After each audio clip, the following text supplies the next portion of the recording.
the last 6 months is probably the most difficult 6 months in the company's 22-year history. And it was really a conflation of many negative things that somehow aligned to really present themselves in the last 6 months. But the important point is that, as you will see, as I proceed with the presentation, that I think we've seen the worst, of that perfect storm.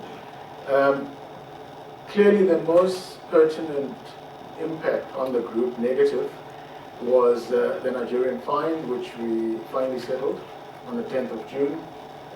It was, much longer than we anticipated, but nonetheless, we think that the outcome was acceptable and satisfactory under the circumstances.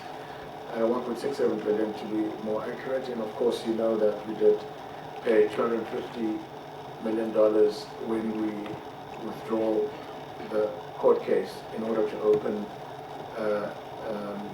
an opportunity for us to negotiate in a very constructive way. And of course the schedule is over 3 years. You may recall that almost 10 billion of that was taken in the second half of last year. It was a provision.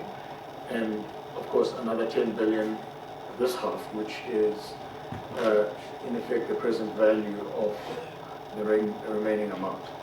The impact on our earnings has been quite material, 474 cents.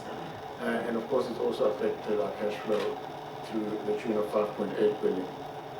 We are operating in countries that are very much commodity-centric, primarily those that are highly dependent on oil as a high percentage of the gross domestic product.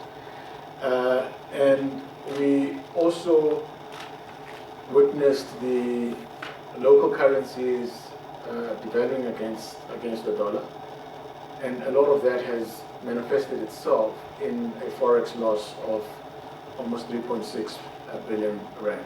So that's something obviously not within our control, but it's obviously very material. There are also, other macro issues that have affected the spending in the last 6 months. If you look at South Africa and Nigeria, which are by far, our largest contributors, both those countries have experienced an either flat or, in the case of Nigeria, negative GDP. And of course, this always comes through in the consumer spend and so on. The fine in Nigeria wasn't only a matter that was relating to the amount of what had to be paid, but it also impacted the entire operation because, as you may recall, from September 2015, we couldn't really put out any promotions up until May 2016. So for H1, that was effectively 5/6 of that period, where we couldn't